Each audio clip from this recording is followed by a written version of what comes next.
And the struggle came from this point where when I would tell people that I was an artist, which in itself was a hurdle to get over, to actually start calling myself an artist with confidence. The next thing was I always felt like I had to follow up by saying, oh, but I used to be an engineer at NASA. Am I telling them that because it's a part of my story and my journey? Or am I telling them that because I feel like they won't take me seriously as an artist unless I tell them this other thing that I did that has all these accolades? I'm just trying to be somebody. So make a way, make a way, make a way. Hello everyone, I'm Hallease, endeavoring to persevere as always, and welcome back to another episode of the Trying to Be Somebody video podcast, where I interview mostly people of color in their creative careers with the goal of helping you. Today, we're going to have Tanya Gupta on the podcast. She is a photo manipulator currently based in New York, and I wanted to have her on because on paper, she's accomplished a lot. She's been an engineer. You'll get to see all of this as we move through the episode, but she's been an engineer. She was an Adobe Creative resident with me as well. She has had a very spectacular career, I feel, thus far in a very short amount of time. And yet, she still struggles with ideas of seeking external validation for your work. There's this saying that comparison is the thief of joy, and I tend to actually disagree with that statement. I feel like comparison is just a tool, and what turns that tool into thievery is your own jealousy or greed or whatever that thing may be. I feel like learning to compare and contrast things, whether it be your own skills or talents from others or your own situation from others, can be a helpful tool for you to make informed decisions about where you're trying to go. So in the beginning of this episode, Tanya is going to talk about how she compared Chicago to New York and making a decision to uplift and leave and move there. And then we're going to get into ideas around validation and seeking external validation. So it's going to be an interesting episode.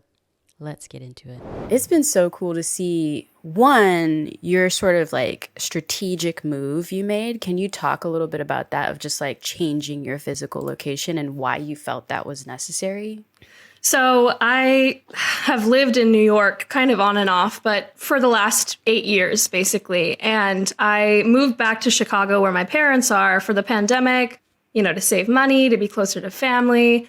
And that's where I was for pretty much the entire duration of the residency as well. For the time that I did the residency, it was great because I was very focused on my individual projects. I could work remotely. I traveled here and there if I really needed to, but for the most part, I had set up my studio in my apartment and it worked out great.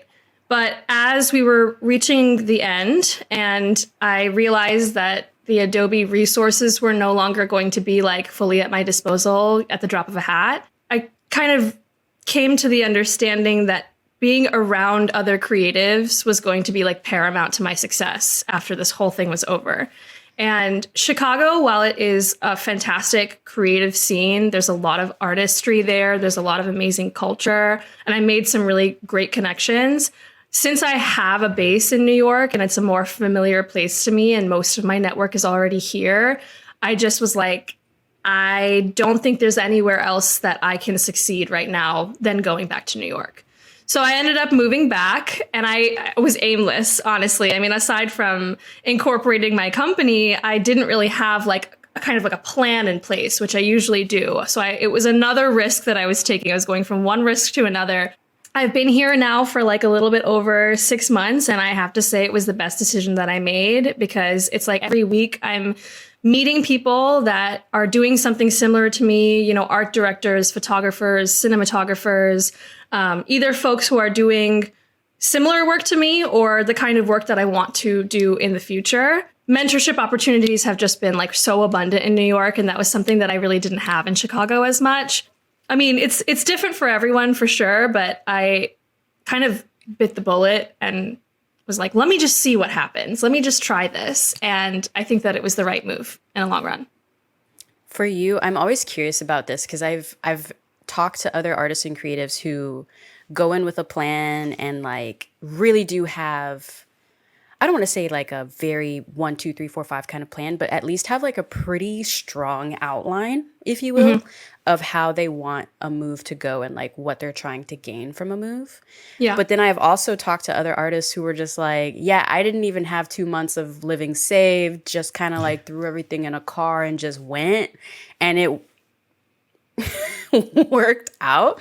Yeah. So can you, like, where do you feel like you were in that spectrum of like, I guess type A versus type whatever the opposite of A is, I guess B, I don't know. Like, where do you feel like you fell in your move to New York?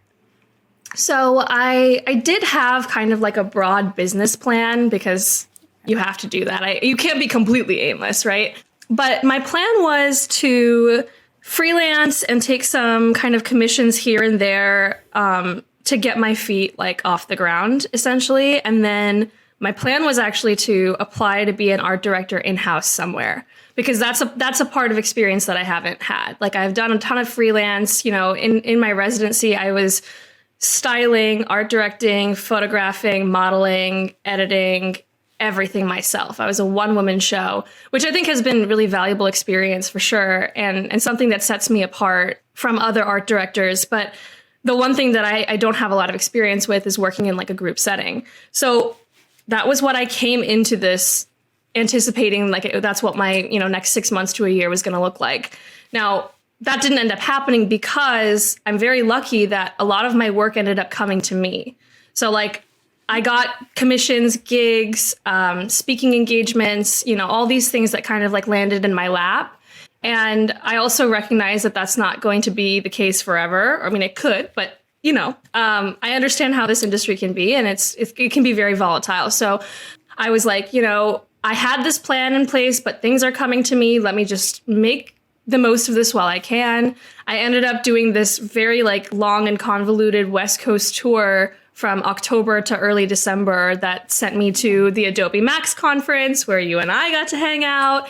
I ended up going to Portland and meeting some people at Nike where they had their first ever Diwali celebration, which was really exciting. So I got to meet a lot of South Asian creatives. And then I gave a keynote speech at a Girls in STEAM conference in Vancouver.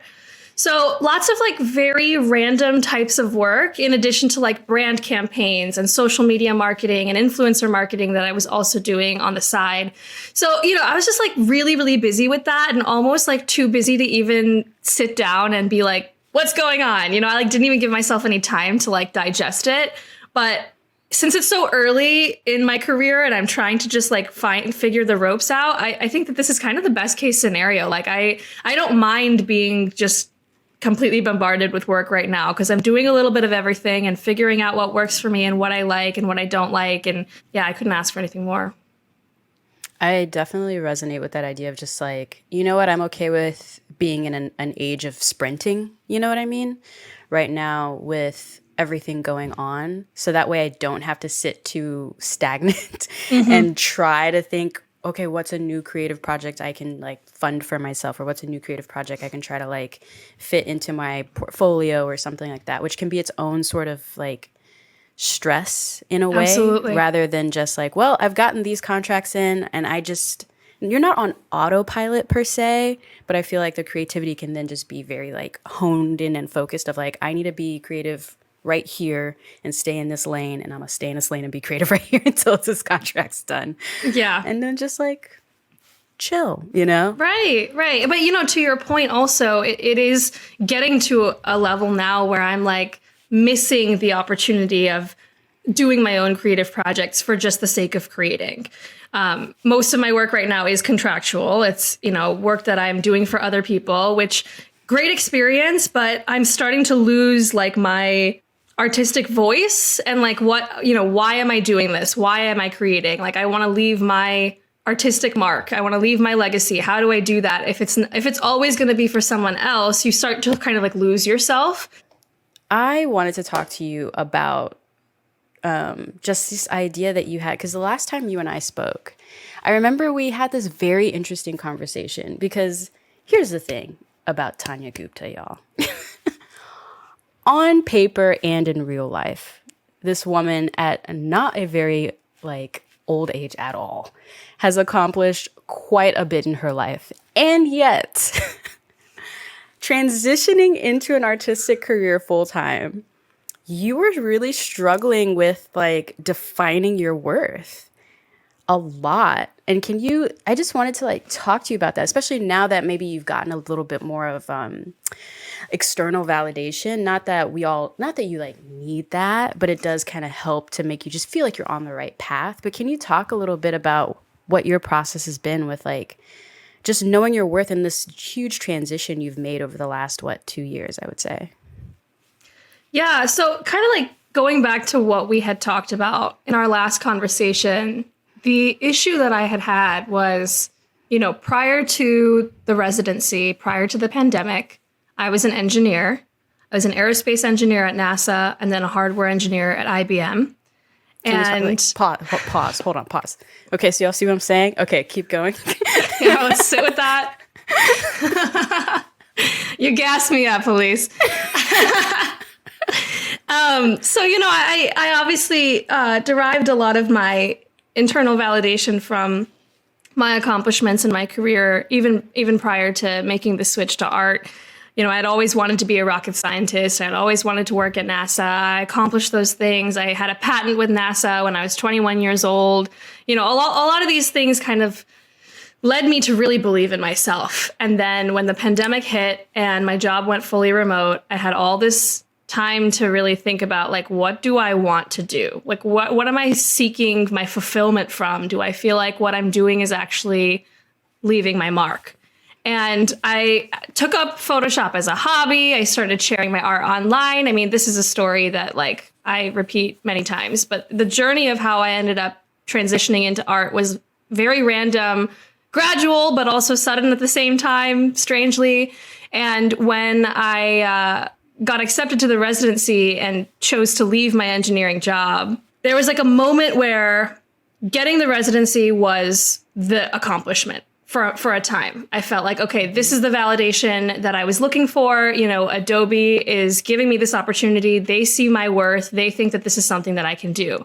So we go through the residency. We go through halfway through the residency. We had a kind of like a checkpoint, you and I. And even then, I think the thing that happened was when I was telling other people what I was doing, like that I was a part of this residency and what the program was, what my portfolio looked like, what the projects were that I was working on. First of all, I was met with a lot of like glazed eyes and just like people not at all understanding like what I was doing. A lot of it was like, wait, so you're not working at NASA? You're not working at IBM? You left? Wait, why? Or, oh, so you must be an engineer at Adobe. You must be working on Photoshop, the product. And I was like, no, I like make things with it, And the struggle came from this point where when I would tell people that I was an artist, which in itself was a hurdle to get over, to actually start calling myself an artist with confidence.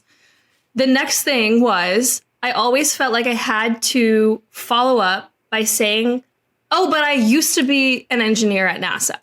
Because I felt like that was the thing that people really took me seriously from. And when I would say that, a lot of the time, then they would be like, wow, like what a transition. And you're an artist now, like tell us more. But I felt like I didn't capture their attention until I told them this other side of, who I was. And it was this thing I was grappling with where, am I telling them that because it's a part of my story and my journey? Or am I telling them that because I feel like they won't take me seriously as an artist unless I tell them this other thing that I did that has all these accolades, right? When I started my own company and started sharing that online and then got nominated and accepted to the Forbes Under 30 list for being an artist, that was that external validation that we're talking about, which, yes, granted, like, we don't need to like live off of that. But the fact of the matter is we're human and I'm human, and it does affect the way that I see myself and how other people see me. And it has helped, no doubt, but I'm still figuring out how to give my 15-second elevator pitch. Like, how do I tell the story of who I am, 26 years old, lived like 5 lives already, but like not minimizing the work that I've done? I don't know. I don't even know if what I'm saying right now is even making sense, because it's something that I'm still trying to digest in my brain. But I'm taking it like little by little, and also just coming to the understanding that ultimately I don't need to explain myself to anyone. I want my art to do that. I want my work to speak for itself. And I think that that comes with confidence and with like evolution and just growing with your craft and becoming like comfortable with your art. I'm getting there, but I still feel like I'm skirting the line a little bit. All right, y'all, I hope you're enjoying the conversation with Tanya. A few quick announcements before we get back into the second half of the episode. If you're new here and you're watching us on YouTube, please consider liking and subscribing to this channel. That really helps algorithmically for us to show up in the algorithms that be, and also please comment down below. That really helps with engagement as well. Likewise, if you're listening to us wherever you get your podcast, please rate us over there. 5 stars is preferred, but we love constructive criticism just as much as the next person. Just make sure it's constructive. Finally, if you want to take things a step further, consider joining the Patreon, patreon.com/Hallease. There you get early access to these podcast episodes, as well as exclusive content and merch. It's a good time. Big shout out to our Patreon producers for continuing to support this podcast. We appreciate you so much. And finally, when I'm not here interviewing artists and creatives and telling stories online, I teach on Skillshare. Over there, I have a variety of different classes teaching different aspects of production, whether it be knowing how to light yourself with little to no budget, or how to edit using software like Adobe Premiere Pro and After Effects. I teach a variety of classes, and I'm not gonna, not to toot my own horn or anything, but I am a top teacher on the platform. Just gonna throw that out there. So if you're interested in trying out some of my classes, I have a 1-month free trial link in the description box and the show notes. And listen, don't hate the player, hate the game. Get yourself that 1-month free trial. Take all my classes and the many others. There's a lot of amazing classes on Skillshare, by the way. Take my classes though, have a good time, and then dip before that 1-month trial runs out. Just saying. Ain't gonna be mad at you. All right, so in the second half of the podcast, Tanya and I are going to continue working through these ideas of seeking external validation and the value that does or does not bring to your career. And I think it's important for artists to actually have both. I think you do need strong internal validation. That's what gets you through. That's what keeps you driven to keep working and building at your artistic practice, whatever it may be. But I'm not going to lie, I think at a certain point you do need to get at least a little bit of that external validation hit. Maybe it is for you the subscriber count, the follower count, getting that artistic grant opportunity, whatever it is. The long-term sort of slow trickle, what keeps you going is that internal validation, you believing in yourself. It needs to be strong. But every now and then it is good to get that hit, that hit of the external to at least validate that what you feel internally is right. Tanya is still trying to figure out and work through what that balance is of having both. And I am too. Full disclosure, in the last month, I have gotten about 6 rejection emails, more or less back to back. One time I got 2 in one day within 20 minutes of each other. And they were for pretty big opportunities, by the way. And so when that external validation isn't hitting like it needs to be hitting, you know what I'm saying? It can really bog you down. It can really have you be rethinking your whole existence. What? Am I an artist? Am I good? Am I though? And that's where I think balance is important. Don't get me wrong. Getting those external opportunities and validation, they matter. But you have to have a strong internal drive. So that way, when you inevitably get those no's, those rejections, you know how to power through. You have a certain level of what I like to call controlled delusion to keep moving forward in spite of the negativity. I wonder if it will come more with time, because even hearing you explain your career now, I can already hear the shift you're making and how you explain the lifetime you've had so far. And I just wonder how much of that will shift even more if I talk to you next year even. Because there's so much that can happen in a year's time. And I think back now to my own personal evolution. To your point, even me doing everything I do, I still don't really tell people I'm a YouTuber. Why is that? I know exactly why. It's because most consumers still don't take YouTube very seriously. The overall landscape of production as a whole takes YouTube seriously, because YouTube's like over 20 years old now. It's a proven platform. It's like the grandfather of the social media platforms now at this point, right? Right. But when I'm explaining what I do to people, like on the street, or if I meet someone new, I say I'm a video producer. And then I don't explain anything else beyond that. Like even with the residency, I wouldn't really tell people that I was an Adobe creative resident. And not because I wasn't proud of it, hella proud, but it's just kind of like, to your point, like glaze over. Like, do you even know what Adobe is? Like, and so, yeah, I just wonder how much time will potentially make you, just help you to shift that even more. Because something else I used to tell people, like before saying video producer, I would say I worked for a video agency. Like, I just never would really describe the full scope of what I did, mostly because I felt like most people just wouldn't understand anyway. So, like, whatever. Yeah, at the end of the day, like, you don't have to explain yourself. Like, if they care enough, they can probably look you up, look up your portfolio, check out your YouTube channel. But, like, you know, I think that there's so much more value also in, like, leaving a little bit to the imagination, being a little mysterious, you know? You don't have to tell every single aspect of your story to everyone you meet. I'm not really trying to consciously be mysterious. It's more just like, I genuinely don't feel like explaining it. Hey, that is completely valid. Totally valid.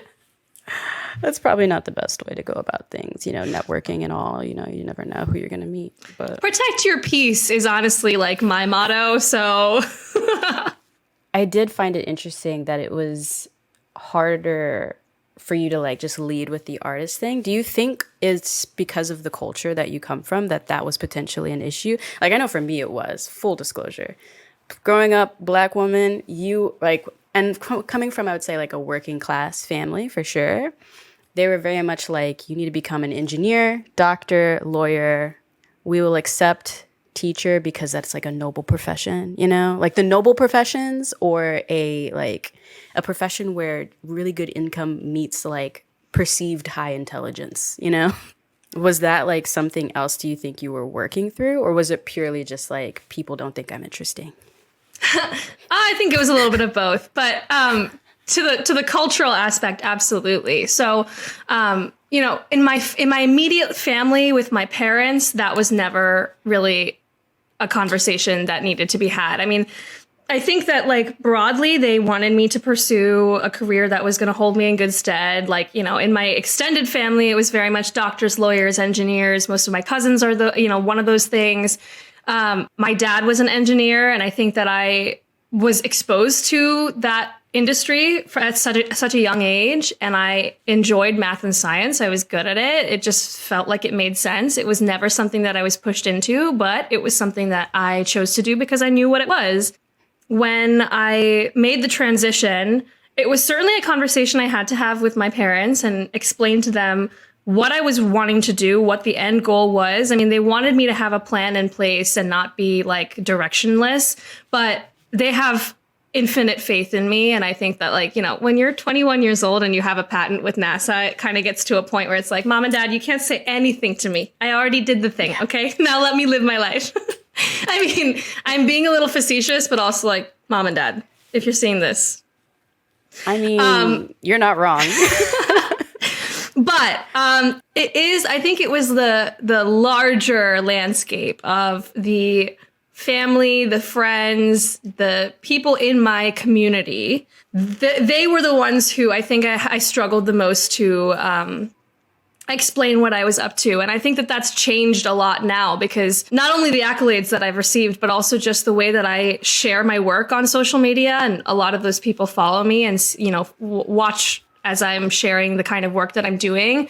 It's been less of a struggle, but I do remember there was this one moment when it was about a year ago. I was living at home with my family, and we went to like a family friend party. It was someone's birthday or something, and there were a lot of like aunties and uncles there, and you know, all their kids are wildly successful. They work in private equity and, you know, in finance, and they're hot shots. They're doctors, they're lawyers, they're engineers, and very, very intelligent and successful in their own right.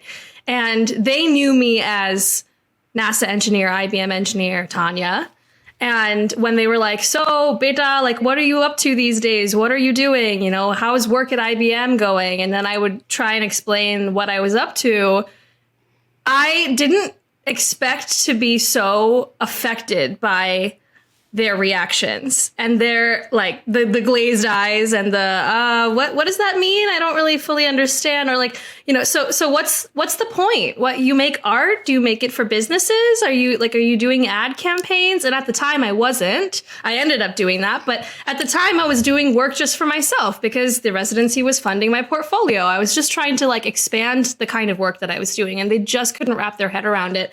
And Hallease, I had a hard time. I like really struggled with it for weeks after that night, where I was like, what am I even doing? Like, I can't even explain myself to these people and, you know, XYZ. And then it took a while, but I came to the realization that it doesn't matter. I was on my own journey. I still am on my own journey. And I'm not like they're kids. I'm not like other people. I mean, it's quite rare in the South Asian community to find women, especially, who come from such a technical background and then take a risk to switch to something creative.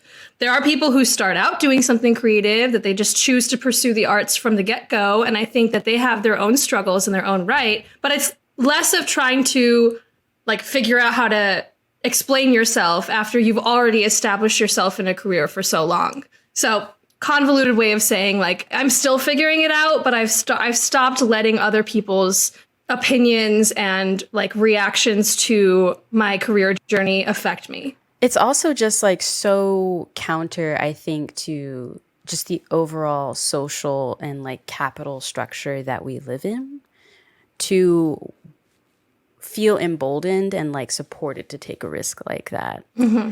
There's like an illusion, I feel, or a delusion potentially, language, but there's an illusion of safety that comes with working in like a W2 capacity, mm-hmm. that I personally feel is an illusion. Like, it's not that you're gonna get fired anytime soon. Obviously I don't wish that on anyone, but the way I see it is like, you basically have one client and that client is your W2 employer. Right. And that's it. Like, it could go away potentially at any moment. We've seen companies lay off many people just on a whim. And this isn't me saying like, everyone go out and quit your job. Like, I'm not Beyonceing y'all at all. Stay working where you working. But what I am saying is I think it's okay to pursue other avenues, whether it be for your own personal interest or if it is to potentially just open up something else for yourself to see like what's possible for you. I mean, do you ever regret that you, I don't want to say wasted time becoming an engineer? Like, do you ever feel that? Or are you happy from the experiences you had from that side of your life? I think that I would not be where I am today without that experience. Like, I don't see a universe in which I would be doing what I'm doing right now if I hadn't done those things. My life would have just panned out so differently. So I can't live in regret. Like, I can't. And also, it was one of the greatest experiences of my life to be able to achieve those goals that I, had since I was a really little kid. But, my technical background undoubtedly permeates into my art and the way that I create it, the way I approach it. I have a very analytical mindset. The engineering, problem solving skill that you learn in college is something that it doesn't just apply to engineering. It applies to like every aspect of your life. And I think that that's what sets me apart as an artist, and I wouldn't change that. So I originally went to school for mechanical engineering and then I switched to film. But so I think I know what you're talking about. Can you like talk a little bit about the engineering process and how you kind of move that into your personal life outside of the profession? It's hard to explain, but it comes back to this idea of like using your left brain and your right brain together. I think that in engineering school, things are starting to shift now. Like I mentioned earlier that I gave a keynote in Girls in STEAM instead of STEM. When I was in college, it was STEM, and now it's become STEAM, which is science, technology, engineering, art, and mathematics. And I think that stems from the fact that those things all are like very aligned, and you can't really have one without the other. There's no separation really. When I'm talking about like using Photoshop, right? I see Photoshop as a very technical platform. Like you break down an image into layers and then you can mask out those layers and apply different filters to them. And if you have like smart layers, you can actually hold on to each of those edits and then copy and paste them onto other layers. And if you think about that from an engineering standpoint, you can actually kind of map out in like mathematical terms what you are doing to every pixel, every square inch of your image. And I think just having that approach and understanding photography and compositing from that like standpoint, while also still having like the creative mindset where it's much more abstract and you're trying to like paint with an image, that like combination of those two types of skills is the reason why I think that I stand out. And I'm not saying that other artists who don't have an engineering background are not capable of doing that. They very much are. And like seasoned veterans of Photoshop and Illustrator like have very much the same things to say that I do. But I think that my learning curve was just shortened because I understood things from that technical standpoint, if that makes sense. I think that totally makes sense. I remember when I first discovered nonlinear editing, when I was in high school. Up until that point, I'm gonna date myself. I was using VCRs and doing like linear editing, you know? I was in a tape, like with a tape and like with a VCR at home, like, wow. Okay. And now, yeah. And I remember realizing in those moments of like, oh, I'm not going to go to school for engineering. I'm going to go to school to edit videos, because it felt like I got the same rush taking apart things like mechanically with my dad as I got from sitting in front of a computer and knowing the shortcuts and being able to literally engineer a story together in a program. So I definitely understand where you come from in regards to just like how those things are so interwoven together, especially now. I feel like if you want to be an artist that has sustainability across, you know, many decades potentially, you're not necessarily going to stick to, I guess, an analog medium, you know? Maybe your finished products are often analog in some way. Maybe it is a painting or a sculpture, whatever the thing is. But in order to promote said analog piece, you're going to need to understand technology. In order to gain access to potential clientele, commissions, etc., you're going to need to understand technology. And so I feel like it's almost like an invaluable skill. Like the sooner you can realize that technology and art are at this point one and the same and inform the other, the closer you're going to be to achieving your goals. We've talked about knowing your worth in a variety of ways now, on the technological side, on the cultural side. For you, what do you still feel like you're working through in regards to knowing your worth? Like, as we move into this, when we're already in the new year, but as you like move through the rest of this year, have you set any goals around like defining your worth and knowing it better? Or are you just kind of like, you know what? I'm gonna roll through these contracts until they're gone and then we'll figure it out. Two of the main goals that I have for this year are, one, I would love to produce physical art that I can display at a gallery. Namely, I create these enormous digital art pieces that have resolutions, like you were just mentioning, that you would not believe. And I feel like posting the average picture on Instagram or posting my work on my portfolio website just simply does not do the work justice. And I have this dream of, you know, having people walk through a space where my work spans an entire wall or multiple walls, you know, floor to ceiling, because they're huge. And I there's so much detail that I put so many hours into, like Easter eggs and little metaphors and pieces of me that I want people to really experience. So one of my goals is to actually produce that work. I'm already working on it.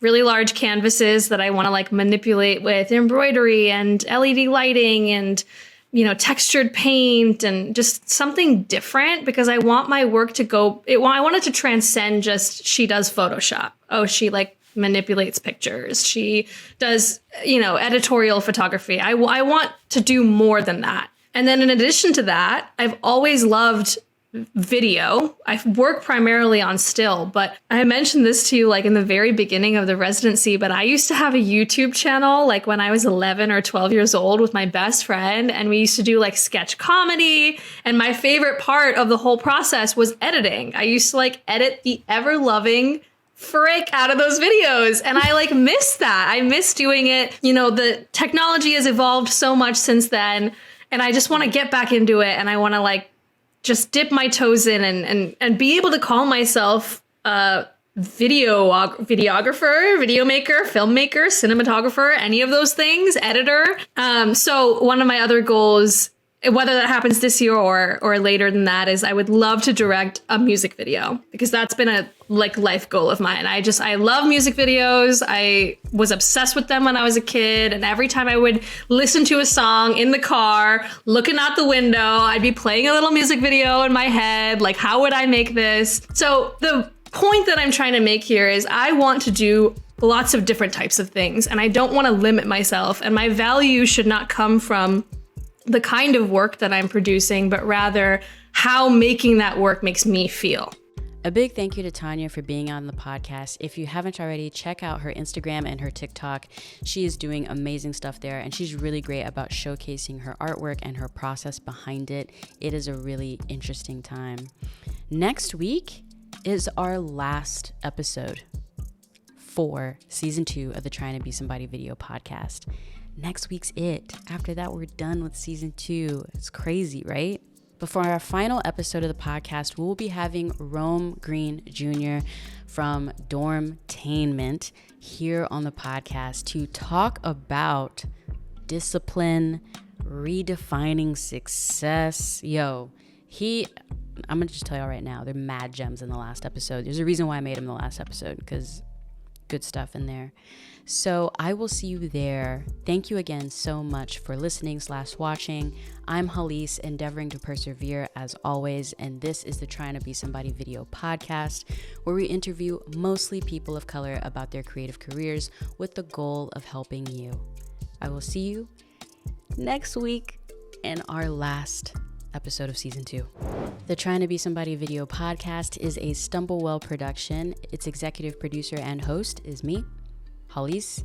Our episodes are edited by Christopher Narvaez. Our cover art for season 2 was designed by Natasha Cunningham. Check her out on Instagram at AboutNatLife. And finally, the theme song for the podcast was written and performed by Belief in Music and produced by Jruckers.